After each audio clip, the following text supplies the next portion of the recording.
Struggling widow helped a stranger in the tornado. Later realized the cowboy owned half the county. Dustwater County, Kansas Territory. Spring, 1884. The sky had turned green. That was the only warning Dustwater got before the winds came, howling like a devil unchained across the prairie. The town bell clanged wildly as shopkeepers shuttered windows, mothers gathered children, and ranchers rushed to secure their livestock. Dustwater had seen storms before, but not like this. Not the kind that split trees like matchsticks and peeled roofs off barns as if they were paper. Maybelline Crane tightened the scarf around her chin as the first wave of dust hit her face. She was halfway through locking the gate to the west paddock when she saw the funnel forming in the sky, a black, twisting column spinning from the heavens, heading straight for her land. She turned back toward the barn.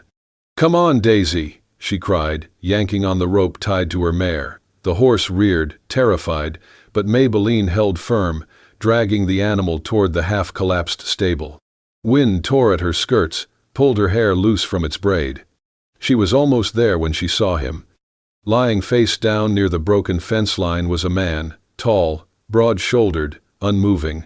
Blood trickled from a gash on his forehead, staining the dirt below.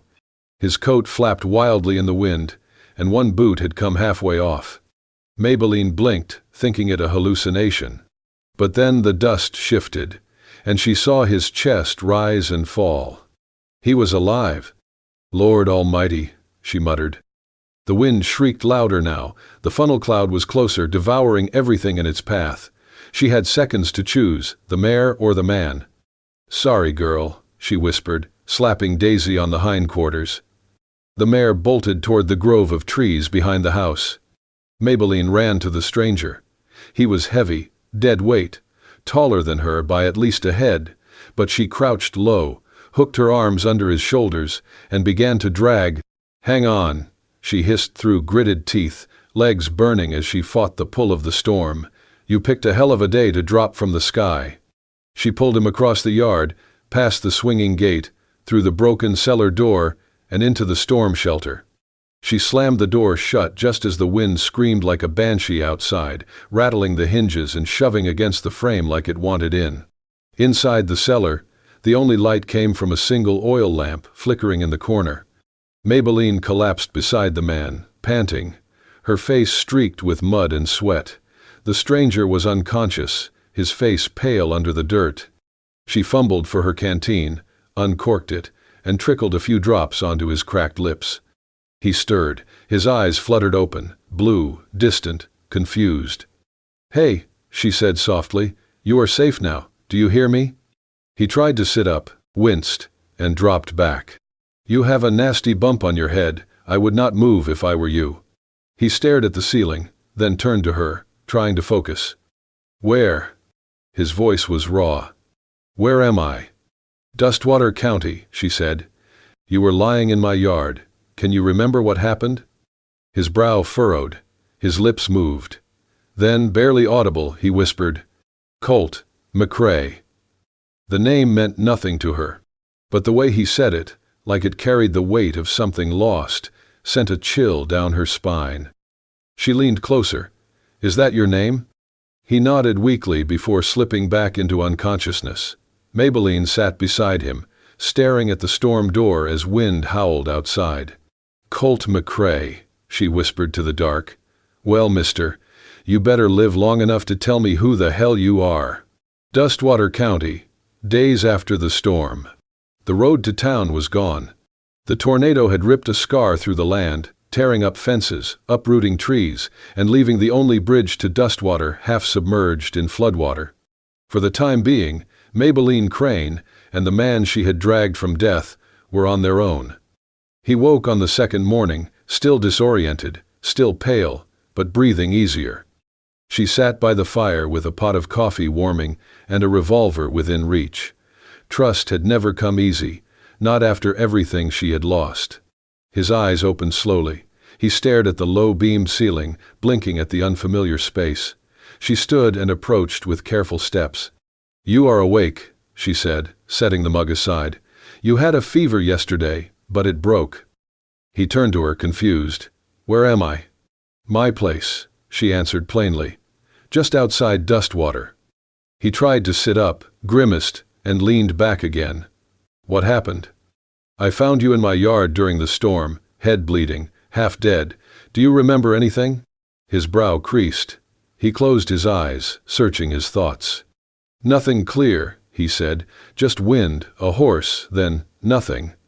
"Do you remember your name?" A pause, then, Colt McCrae." Maybelline studied him, same name he had whispered in the storm shelter. "Well, Colt," she said, "I suppose we are neighbors now." He tried to smile, but it came out weary. "You hungry?" He nodded, and she ladled soup into a chipped bowl. Over the next few days, Colt regained strength. His wounds healed quickly, but the gaps in his memory remained, large blank spaces he could not explain. He asked little, spoke less, but he worked. As soon as he could walk without stumbling, he began helping around the ranch. He repaired the broken gate, chopped wood, patched the holes in the barn roof. He was quiet but capable, his hands steady, his gaze alert. There was something deliberate in how he moved, like a man used to control, but no longer certain of where he stood. Maybelline watched him, not with suspicion, not entirely, but with the wary curiosity of someone who had learned long ago not to mistake manners for safety. Still, she could not deny what she saw. The man had dignity. He never complained, never boasted. When he spoke, it was with careful thought. He asked about her land, her animals, how she had survived the storm. And when she told him briefly, without drama, that she was a widow, he simply nodded, offering no pity. One afternoon, while repairing a fence, Maybelline handed him a piece of cedar plank to mark for measurement. "You want me to sign it so I know it's mine?" he joked. She smirked. "You remember how to write?" "Guess we will see." He knelt, took the pencil she offered, and scrawled something across the wood. She leaned over to look, and froze.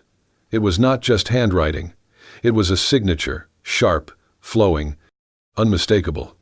The same signature she had seen stamped on the sacks of grain delivered from McCrae Ranch, the same name etched into fence posts across half the county. She had hated that name once, associated it with power, with land that her husband could never afford to rent. McCrae. Her throat tightened. "Something wrong?" Colt asked, noticing her change. She straightened quickly.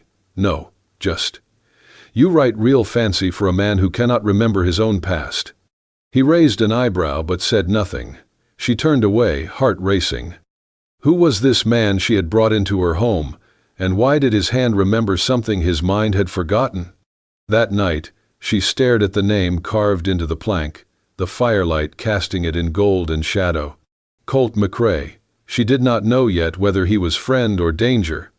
But one thing was certain now. He was not just some ranch hand lost in a storm.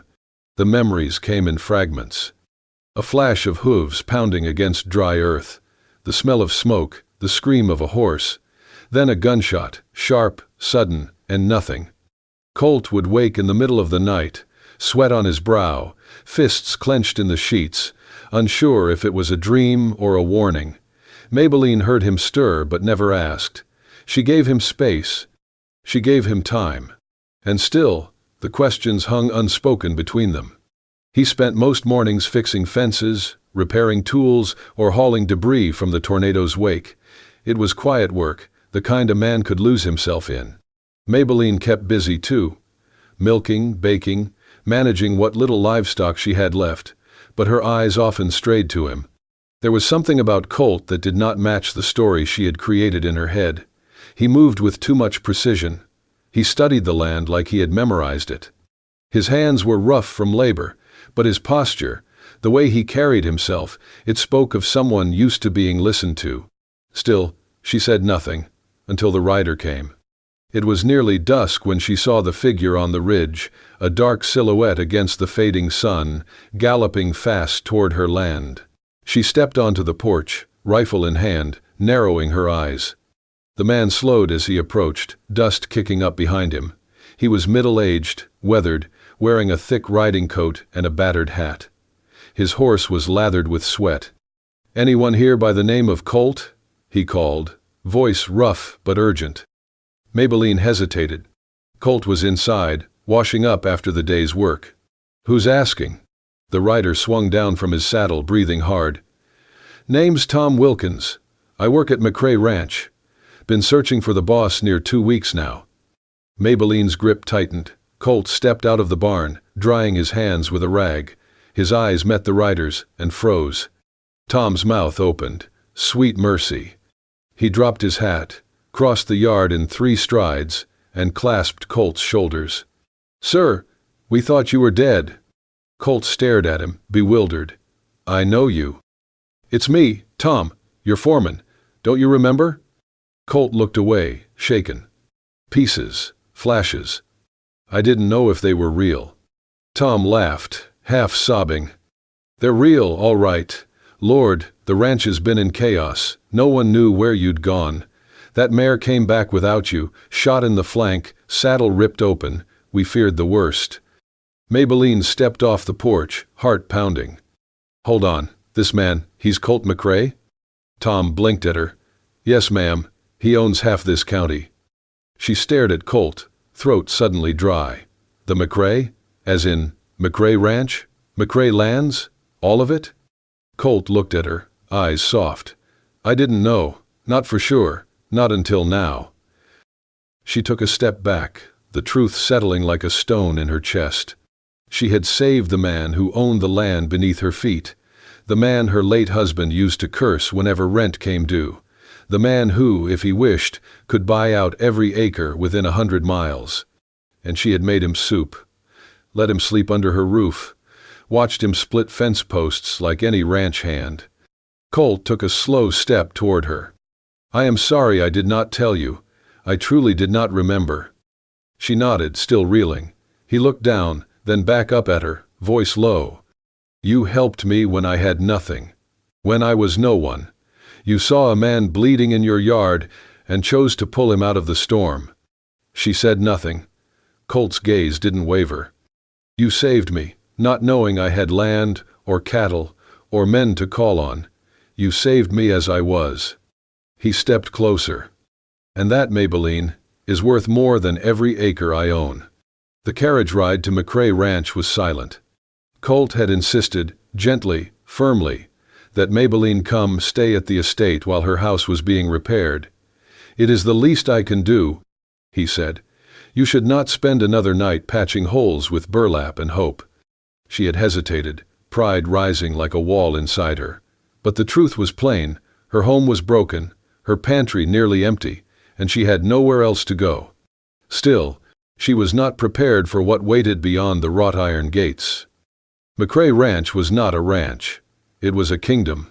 The long gravel road led to a massive house with wraparound porches, 2 chimneys puffing soft smoke, and grand columns like something out of a southern novel.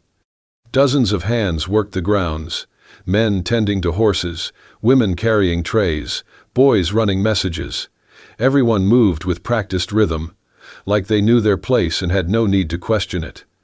Maybelline stepped out of the carriage and immediately regretted coming. She felt the stares. Men tipped hats politely, but the women only glanced, then whispered. Inside, the house was even grander. Chandeliers sparkled above velvet curtains. Floors gleamed like mirrors. A maid took her bag before she could protest. Someone offered tea in fine china. Colt stayed close to her side but never hovered. He was courteous, even warm, but something in his posture had changed. Back here, he was no longer the man splitting wood behind her barn. He was McCrae. He belonged. She did not. That feeling only deepened when she met Josephine. She entered the sitting room like a wind in silk, tall, elegant, mid-50s, her silver hair pulled into a twist that glinted like polished steel. "So this is the famous Maybelline," Josephine said, smiling with her mouth, not her eyes. Maybelline stood awkwardly, unsure whether to curtsy or shake hands. Colt stepped forward. "Josephine helped raise me after my mother died. She is the woman who kept this house from falling apart," Josephine finished. "And now I see Colt has brought home a guest." Maybelline straightened. "I am only here until repairs are done on my place." "Of course," Josephine purred. "And what a kind thing it is to host those in need." The words felt clean, but they cut. Colt's jaw tensed. "She saved my life, Josephine. She is not a guest, she is family." Maybelline blinked at him. Josephine only smiled again, then sipped her tea without blinking. That night, Colt hosted a small dinner, just a few local landowners and their wives, all dripping in lace and polish. Maybelline was given a borrowed dress, a pale blue gown too soft for her calloused hands. She sat beside Colt, quiet as the table clinked and laughed. They talked of cattle prices, of weather patterns, of investments. No one asked her anything. Until one woman, young and sharp-eyed, leaned across the table with a coy grin. "So, Miss Crane, what is it that you do, other than rescuing unconscious millionaires in storms?" The table chuckled. Maybelline smiled tightly. "I run a farm, milk my own cow, grow what I can, and clean what no one else will." The woman tilted her head. "How quaint." Then, like venom dressed in velvet, she added, "Some folks are born to lead, others to scrub." The words landed like a slap. Colt's fork stopped mid-air. Maybelline stood, calmly but with fire in her spine. "You are right," she said. "I scrub, I fix, I break my back to live, and when a man fell in my yard bleeding, I did not ask how much land he owned before saving him." Silence fell. She looked at Colt, who was already rising from his chair. "You do not need to stay," he said quietly. But Maybelline was already walking out, back straight, heart pounding, knowing full well that dirt under the nails was no shame when the soul was clean. The note arrived without a name, tucked beneath her breakfast plate. The handwriting was neat, deliberate. No flourishes, no warmth. "Leave now. Dustwater does not welcome parasites. Stay away from Colt McCrae while you still can." Maybelline stared at the words, her fingers curling around the paper until it crumpled. Her appetite vanished. She rose from the table, eyes scanning the polished dining room. No one met her gaze. The days at McCrae Ranch had grown colder, not in weather, but in air. Whispers followed her down corridors. Polite smiles came a second too late. And Josephine, with her impeccable posture and steel eyes, had stopped pretending to care. Colt noticed. "You seem quieter," he said one morning as they walked the paddock. "I'm being watched," she replied. He stopped, his expression tightening. "By who?" "I do not know, but someone wants me gone." That same afternoon, Colt called for the ranch books, the ledgers his father once kept under lock and key. He had avoided them for years, too busy riding fence lines and wrangling cattle to dig through numbers. But now, something felt off. The pages did not add up. Missing funds, duplicate purchases, land taxes paid to counties they did not border. "What the hell is this?" he muttered, flipping faster. He brought the books to the study, Maybelline trailing behind. "You understand numbers better than I do," he said, laying them out. "Tell me if I am imagining this." They worked through the night. Maybelline made columns of inconsistencies, circled figures that did not match receipts. What emerged was a pattern, subtle, spread out over years, but consistent. Someone was bleeding the estate from the inside. At the center of it all was one name, Emmett Kessler. He had been foreman for over a decade, promoted after Colt's father passed, the kind of man who smiled wide and bowed to power, always present, but never questioned. His initials were on every document that did not match. By dawn, Colt's face was grim. "We need proof," he said. Proof came sooner than expected. 3 days later, Josephine invited Maybelline to tea. The gesture was unexpected, unsettling, like a fox setting the table for a hen. Still, Maybelline went. She wore no jewelry, no silk, just her best cotton dress and a quiet wariness.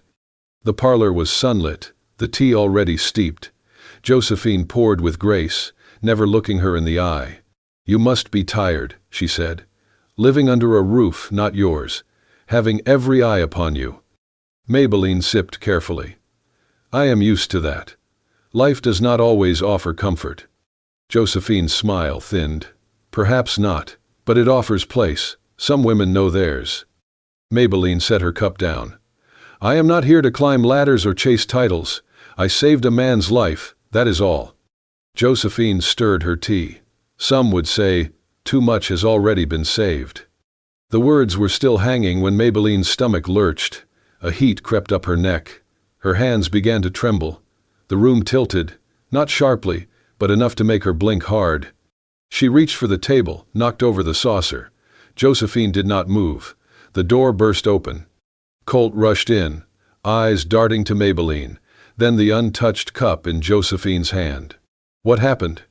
Maybelline tried to speak but only managed a breathless whisper. He crossed the room in 3 steps, caught her before she collapsed, then turned to the servant frozen in the doorway. Get the doctor, he barked. Then, lifting the teacup, voice shaking with fury. Who touched her tea? Josephine rose slowly, elegant as ever. You invited danger into our home, Colt. Do not be surprised when danger answers. He glared at her.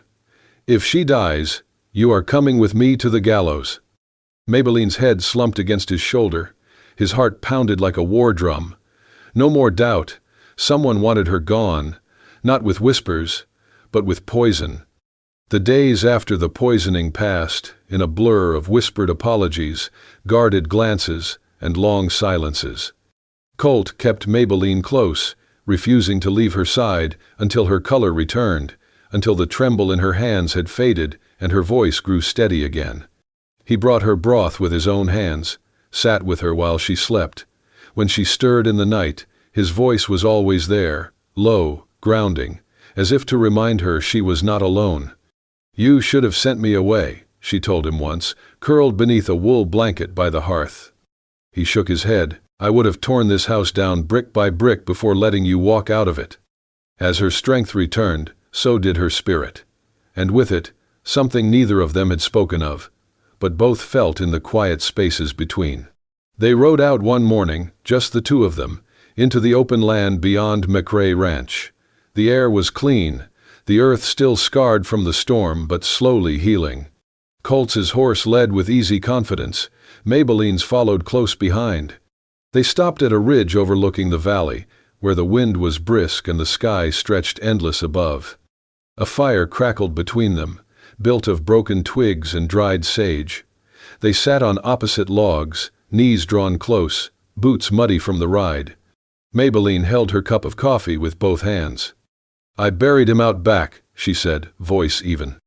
Next to the peach tree we planted our first summer. Colt looked at her. My husband, she added. He was stubborn, thought he could fix the harvester himself. It crushed his leg. He died 2 days later from the fever. I am sorry. She nodded. So was I. For a long time. He waited. I stayed because I did not want to run. I told myself I would keep the land going, for him. But sometimes I wonder if I stayed because it was the only thing that did not leave me. Colt tossed a twig into the fire. Everyone stays for something. She turned to him. And you? Why do you stay here? In that big house, surrounded by people who want your name but not your heart? He stared into the flames. The wind tugged at his coat. My father was a tyrant, he said finally. Never raised his voice, never raised his hand. But he raised expectations so high, I stopped being a son and became an heir. Maybelline's breath caught. I learned to ride before I could read. I was managing men twice my age at 16. I could quote cattle prices faster than I could name a single friend. He shaped me into something useful, not loved, just useful. Maybelline moved closer to the fire, her knees nearly touching his. Maybe we both forgot what it feels like, she said softly. To be chosen. Not because of duty, or habit, or debt, but because someone sees you and stays. Colt looked at her then, really looked. The flames danced in her eyes, casting gold across her face, the wind lifting strands of her hair in wild rhythm. He leaned forward, voice quiet as breath. You did not just save my life, Maybelline, he said. You saved the part of me I thought had burned out long ago. She stared at him, her heart suddenly louder than the wind. The part of me that still believes in more than land, more than legacy. The part that aches to feel something true. He reached across the space between them, took her hand gently in his. She did not pull away. The storm had quieted, but the danger had not passed. Rumors began to churn across Dustwater like dust in a dry wind. Whispers that Colt McCrae had gone soft, that his mind had cracked after the tornado, that his judgment could no longer be trusted. Some said he had nearly died and come back different. Others claimed the stranger in his house, the widow, had sunk her claws deep into the family fortune. At the center of it all was Emmett Kessler. The longtime foreman had stayed quiet in recent weeks, but his influence moved like poison beneath the surface. He filed petitions, sent letters to the county council, and stirred old board members who once swore loyalty to Colt's father. He submitted forged evaluations and a signed statement from a distant cousin claiming Colt had exhibited erratic behavior and signs of delusion. It was enough. Colt was summoned before the county council, 5 men in stiff collars who oversaw land rights and inheritances. If Emmett proved that Colt was mentally unfit to manage his holdings, the council could remove him from authority and place the estate under external stewardship, a polite phrase for takeover. The hearing was set for Thursday. Maybelline found the proof on Wednesday. She had been combing through old storage records in the barn, tracing grain shipments that had never arrived, tax receipts that had been doctored. The math was a mess, until she noticed something out of place in the far corner of the tack room. A crate, half covered in moldy canvas. Inside it, she found a rusted ledger, wrapped in oilskin. Tucked within its pages was a folded land contract, bearing Colt's forged signature. The deal transferred 30 acres of prime McCrae land to a shell company, one that Emmett controlled. The signature was close, but Maybelline had seen Colt sign his name with clarity. This was not his hand. She brought the ledger straight to Colt. "I have seen this trick before," she said. "My late husband lost half a season's harvest to a fake buyer who forged a note just like this." Colt read the page in silence, then looked up. His eyes burned. "They are not just trying to take the ranch," he said. "They are trying to erase me." They went to the hearing together the next morning. The room was full. Councilmen sat behind a long oak table. Emmett stood to the side, arms folded smugly, flanked by lawyers in pressed suits. Josephine sat in the front row, lips tight. Colt entered wearing a dark coat and no smile. At his side, Maybelline in her plain dress and boots, holding the ledger close. The accusations were read aloud. Colt listened without interrupting. Claims of instability, erratic behavior, dangerous impulsivity. They brought up the days he had gone missing, his bizarre choice to take in a stranger, the mismanaged funds. Then Colt stood. "Is it strange," he said, "that I trusted the woman who saved my life more than the men who lined their pockets with my land?" A few murmurs. He gestured to Maybelline, who stepped forward, placed the forged deed on the table. "This document was hidden in a barn stall. It proves a fraudulent land transfer," she said, "signed by a man who was barely conscious when it was dated. The beneficiary? A company managed by Emmett Kessler." The council examined the pages. One leaned back, frowning deeply. Emmett paled. Colt stepped closer, voice strong. "I have been called many things in this town. Heir, horseman, fool. But if you believe my name is worth less than a lie dressed in paperwork, I will walk away from it all." He turned, took Maybelline's hand in his. "But if there is still honor in this county, then know this. The woman beside me has more integrity in her calloused hands than any man who has ever sat at this table." Silence hung. Then, slowly, one councilman nodded. Another followed. The vote was cast. Colt McCrae would remain the rightful owner of McCrae Ranch. Emmett was escorted out in silence, his smirk gone. Josephine said nothing, just stood, gathered her gloves, and left the hall. Maybelline squeezed Colt's hand. They had not just defended land, they had reclaimed truth. The gavel fell, and with it, so did the last shadow of the storm. Emmett was arrested 2 days later, the ledgers, forged deeds, and Maybelline's testimony leaving no room for doubt. He left McCrae Ranch in shackles, eyes hollow, reputation in ruins. Josephine, for her part, vanished quietly. She did not argue or fight. She simply packed her trunks, withdrew her name from the Board of Trustees, and left behind a legacy of whispers and wine glasses. With the estate now secure, Colt made his first decision as master of the land. He began to give it away. Not all, not foolishly, but to the tenant farmers who had worked his father's soil for decades without ever calling it their own. He signed deeds with steady hands, granting parcels to families who had never hoped to own more than their breath. "The land belongs to those who love it," he told Maybelline one evening, watching the sunset spill over the fields like firelight. She smiled, hand resting gently over her belly. "It's what your father would never have done." He nodded. "That's why it matters now." The mansion still stood, tall and cold behind its iron gates, but Maybelline never stepped foot in it again. Not after the trial, not after the poison, not after the truth had aired in every golden hallway. Instead, she chose the ridge, the same hill where she had once built a fire with Colt, where he had first said words that made her heart unfold like spring. They built a house there, small, modest, facing the valley, facing the storm. Colt cussed as he pounded fence posts into stubborn earth, sweat clinging to his brow. Maybelline planted lavender by the porch, her fingers pressing gently into soil already blooming with second chances. The house rose slowly, so did laughter.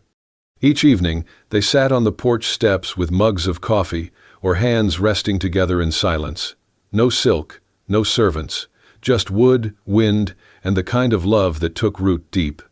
One afternoon, Maybelline paused in her work, wiping dirt from her hands, and called to him. "Colt." He looked up, hammer still in hand. "We might need to add a second room." He tilted his head. "Why's that?" She placed a hand on her stomach, not quite showing, but almost. "We're going to need more space for the three of us." For a moment, he said nothing.